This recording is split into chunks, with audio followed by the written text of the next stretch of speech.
Azad Samaj party के राष्ट्रीय अध्यक्ष चंद्रशेखर आजाद संसद भवन का जो मकर द्वार है उसके सामने धरना पर बैठे हैं। उनके सामने जो तख्ती ली हुई है, जहरीली हवा है, सरकार लापता है, ऐसा क्यों?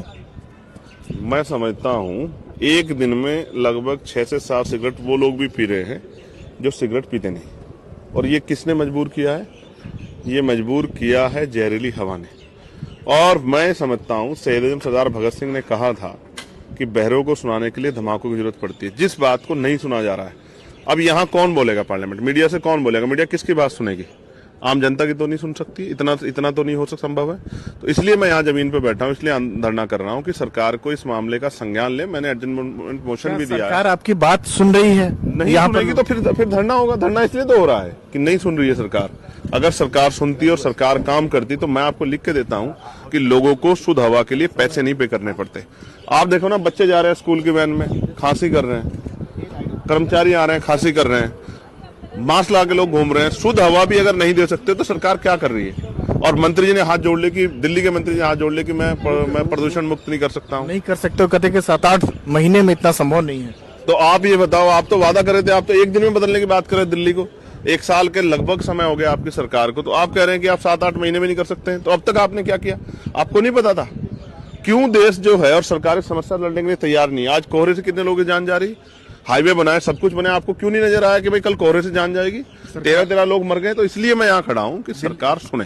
दिल्ली की सरकार जो है रोक लगा रही है, बाहर से जो गाड़ियां आएगी BS6 वही आ सकती है, जिसके पास पॉल्यूशन का वो सर्टिफिकेट होगा उसी को पेट्रोल पंप मिले। कैसे देखते हैं? मैं फिर कह रहा हूँ, क्या ये पर्याप्त है? क्या इनके बाद जो है AQI 450 से नीचे चला गया? नोएडा में क्या हाल है? गौतम बुद्ध नगर में क्या हाल है? वहां भी बीजेपी की सरकार है। बहादुरगढ़ में क्या हाल है? वो हरियाणा, वो भी वहां बीजेपी की सरकार है। दिल्ली में बीजेपी सरकार है। जवाब तो देना पड़ेगा ना भाई। गुड़गांव में क्या हाल है भाई? मैंने वीडियो देखी है। हम तो पब्लिक के बीच में रहते हैं, हमें पता है ना। लोग कह रहे हैं कि हम कहाँ रह रहे हैं भाई, टैक्स दे रही है ना जनता पूरा, तो सांसें तो कम से कम शुद्ध दे दो, पानी तो शुद्ध दे दो।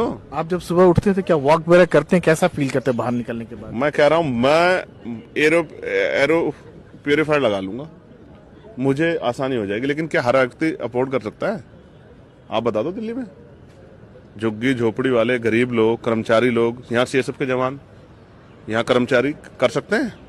तो सबके जीवन के बारे में सोचना पड़ेगा। हमें जो टैक्स के पैसे मिलते हैं, हमें जो तनख्वाह के पैसे मिलते हैं, जनता के टैक्स से मिलते हैं, तो एक एक व्यक्ति की आवाज उठाना हमारी जिम्मेदारी है ना। एक अंतिम सवाल की, प्रदूषण कोई पहली बार इस तरह के नहीं हुआ, हर साल इस तरह के आते हैं। नवंबर दिसंबर का जो महीना होता है यही हाल हो जाता है। मैं तो पिछले 6 महीने से देख रहा हूँ, नवंबर दिसंबर से पहले हर साल ऐसा होता है। हर साल ऐसा होता है। तो क्यों नहीं बदलाव कर रहे हो भाई? मैं भी तो यही कह रहा हूँ। ये कोई पहली समस्या थोड़ी है कि पहली बार आगे आप नहीं कर पा रहे हो।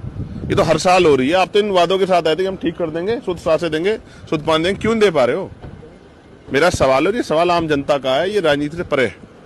आपको भी दिक्कत हो सकती है, आपकी जिंदगी का भी सवाल है, आपके बच्चों की जिंदगी का सवाल है। मैं सबके लिए आवाज उठा रहा हूँ। एक जिम्मेदार नागरिक होने के नाते और देश की संसद का सदस्य होने के नाते अपना कर्तव्य का निर्वहन कर रहा हूँ।